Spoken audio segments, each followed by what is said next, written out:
So, hello mga may loves. Gagawa tayo ng overnight oats. At ito ang aking mga... So, ayan ang aking gagamitin. Apple, hinati ko to kasi sinamahan ni SM ng bulok yung... para makabenta lang. Ayan, yogurt. Tapos ito yung aking overnight oats jar. At ito yung milk na aking gagamitin. So, mas bet kong gamitin tong kulay pink. Maglalagay muna pala tayo ng chia seeds. So, konti lang nalagay natin. So, yan. Lagay na natin lahat. Lagay isang scoop lang. Gamit ng spoon. Yan. So, next naman natin maglalagay naman tayo ng overnight oats natin. Instant oatmeal. So, mga dalawa lang kasi magkaalsa naman yan. Ay, gawin na natin 3. Or 4.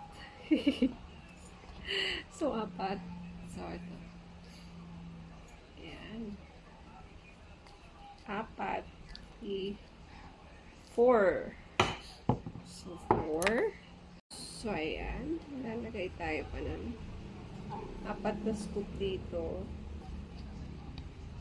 Sa mga gusto mag-order ng overnight oats jar, nasa yellow basket ko lang. Ilalagay ko rin siya. Konti nito. Napakamura lang nito. Buy one, take one na. 2, 3, and 4. So, sarado na natin para hindi kumunat. Ay, sa sinus pa rin ako until now. Laging may sinus. So, balatan na natin itong apple. Much better na huwag na natin balatan kasi healthy naman. Hindi natin to, tinanggal ko to, sobrang kapal ng bulok. Tapos, naisahan na naman tayo nung nagpapak nito, sinamahan ng bulok.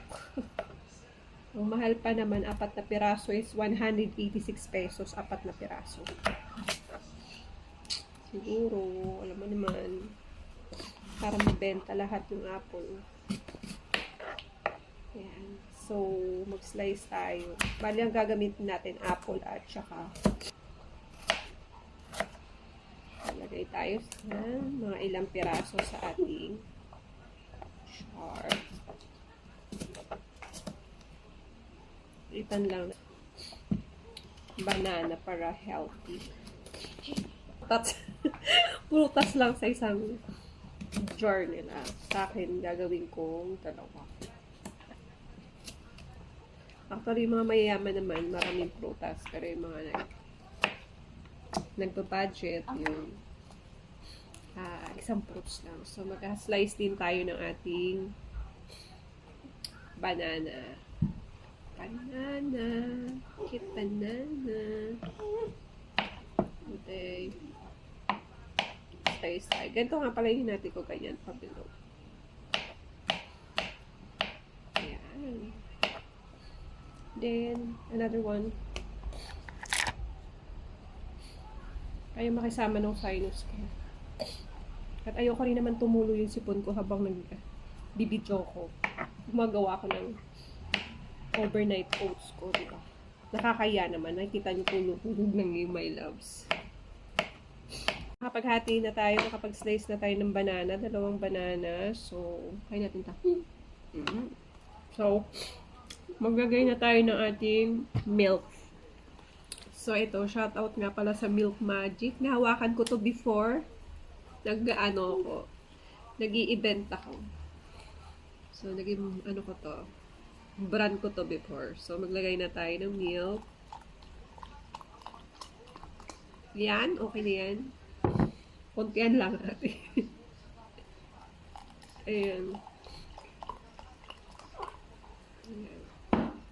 At last, yan. So, lahat na nalagyan na natin. So, maglagay na tayo ng ating fruits. Hatiin natin sa 4 para magkasya. Diba? Kasi baka hindi magkasya. Ako mainis. Mainis ako pag hindi nagkasya siya. Wait lang. So, ganyan yung mata ko pag nasa sinus. Naluluha. Sobrang sinus ko. Ayan. Kailangan natin i-share to. Pantay-pantay. Pantay-pantay. Tapos, maglagay na tayo ng ating apple. Apple. Ayan. Apple. Ito naman sa kapila. Tapos dito. Tapos, dito naman. Tsaka dito. Parang kulang. Tanggalin muna natin itong chopping board. Maglalagay na tayo ng ating yogurt. So, buksan na natin ang ating yogurt. Dalawa nga pala yung ating flavor. Isang strawberry. At isang mango. So, dito lagay natin siya. Share lang natin. Dito. Tapos dito sa kapila. Tapos.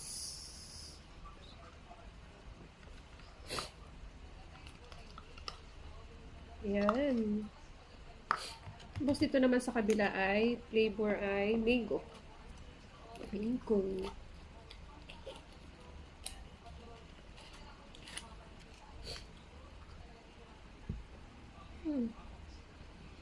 Excited na ako. Sana bukas na. Para makain na natin to. So, ayan. So, i-mix natin siya. Ito muna natin. Mix natin. Mix, mix, mix. So, isa pa. I-mix natin. Pila. Mix natin.